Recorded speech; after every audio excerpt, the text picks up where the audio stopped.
कक्षा 9वीं स की छात्रा नेशनल पब्लिक स्कूल में पढ़ती हूँ।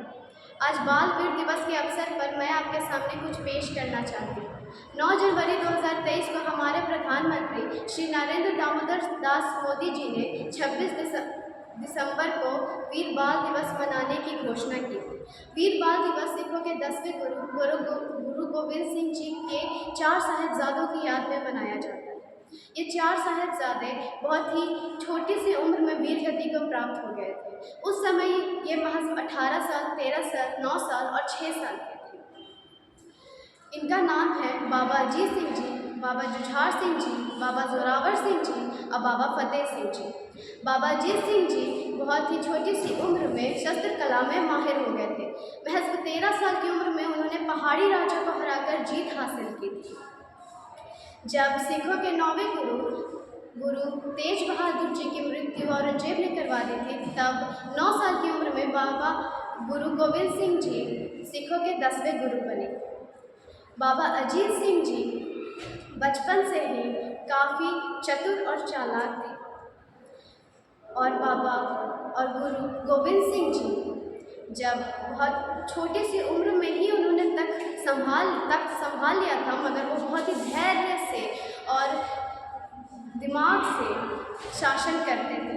उन्होंने देखा कि देश में औरंगजेब सभी हिंदुओं को और सभी भारतवासियों को इस्लाम धर्म कबूल करवा रहा है।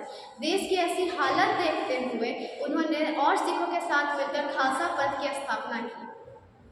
गुरु गोविंद सिंह जी की बढ़ती लोकप्रियता को देखकर बाकी पहाड़ी राजा उनसे जलने लगे और उन्होंने औरंगजेब का साथ देना शुरू कर दिया। आनंदपुर के किले की घेराबंदी पहाड़ी राजाओं ने मिलकर कर दी, लेकिन बाबा अजीत सिंह जी बहुत ही साहसी थे। उन्होंने डटकर उनका सामना किया, मगर किले में बंद सिखों की हालत देखकर उन्होंने किला से बाहर निकलने का फैसला किया। मुगलों ने यह उनसे वादा किया था कि वह उन पर हमला नहीं करेंगे और उन्होंने वादा भी किस चीज़ का किया था? अपने कुरान शरीफ का, अपने पवित्र ग्रंथ का, मगर उन्होंने अपना वादा तोड़ दिया और सिखों पर हमला कर दिया। बाबा अजीत सिंह जी ने उनसे डटकर सामना किया और उन्हें अपने परिवार और सिखों के पास भी न भटकने दिया। यह जंग सरसा नदी के तट पर हुई थी। सरसा नदी उस वक्त उफान पर थी और इस उफान में गुरु गोविंद सिंह जी के पूरा परिवार बिछड़ गया। गुरु गोविंद सिंह जी 40 सिखों के साथ और अपने 2 साहिबजादों बाबा अजीत सिंह और बाबा जुझार सिंह जी के साथ अलग गांव में जा पहुँचे और उनकी माता गुजरी देवी, उनके 2 साहिबजादे बाबा जोरावर सिंह जी और बाबा फतेह सिंह जी दूसरे गांव सहेड़ी जा पहुँचे।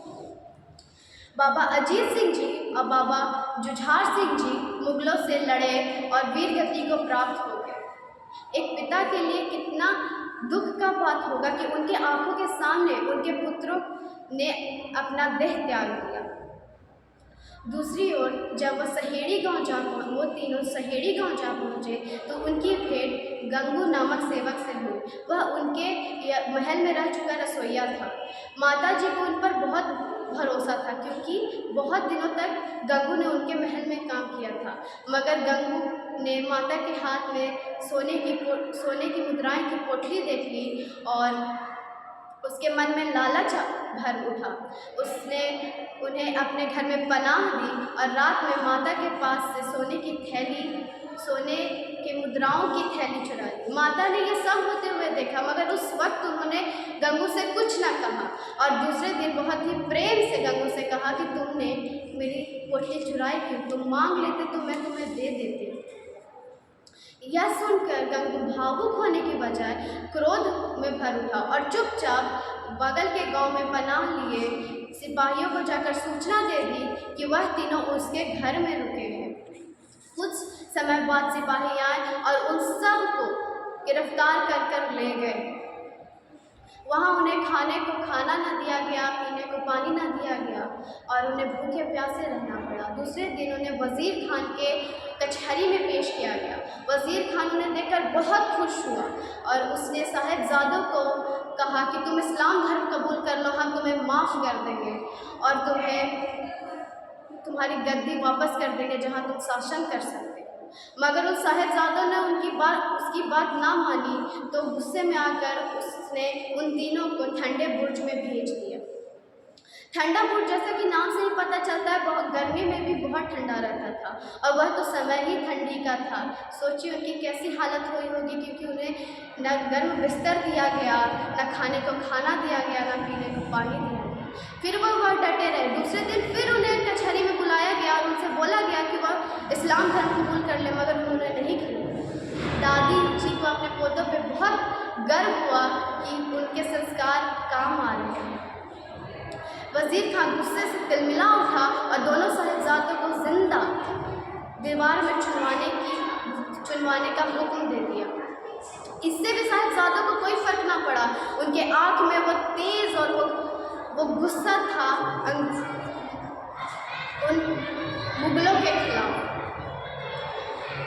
जब कहा जाता है कि जब दीवार उनके गर्दन तक पहुंची थी, तब दीवार खुद ही ढह गई। तो उन्हें तीसरी बार फिर मौका दिया गया कि वो इस्लाम धर्म कबूल कर ले, मगर उन्होंने इस्लाम धर्म कबूल नहीं किया। और फिर गुस्से में आकर वज़ीर खान ने उनका सर कलम करने का हुक्म दिया, लेकिन जल्लाद ने उनका सर कलम ना किया, यह कहकर कि वह उसके मजहब के खिलाफ है। तो वज़ीर खान के दो कैदियों ने उन दोनों साहिबजादों का सर कलम कर दिया। मोती सेवर, जो कि उन तीनों को ठंडे बुर्ज में 2 दिन तक दूध पिलाया था, उसने यह बात दौड़कर माता जी को बताने का सोचा, लेकिन जब तक वो वहाँ पहुँचता, माता जी अपना देह त्याग चुकी थी। तो कितने महान हैं वो बच्चे, और उनसे भी महान है उनको संस्कार देने वाले उनके माता पिता और उनकी दादी, जिन्होंने उन्हें इतना साहसी बनाया, इतना संस्कार दिया, इतना बड़ा संस्कार दिया, और उनके गुरु, क्योंकि गुरु के बिना तो ये सब संभव ही नहीं था। लेकिन मेरा सवाल आपसे ये है कि क्या आज की पीढ़ी भी इनकी तरह है, इनकी तरह साहसी है? धन्यवाद।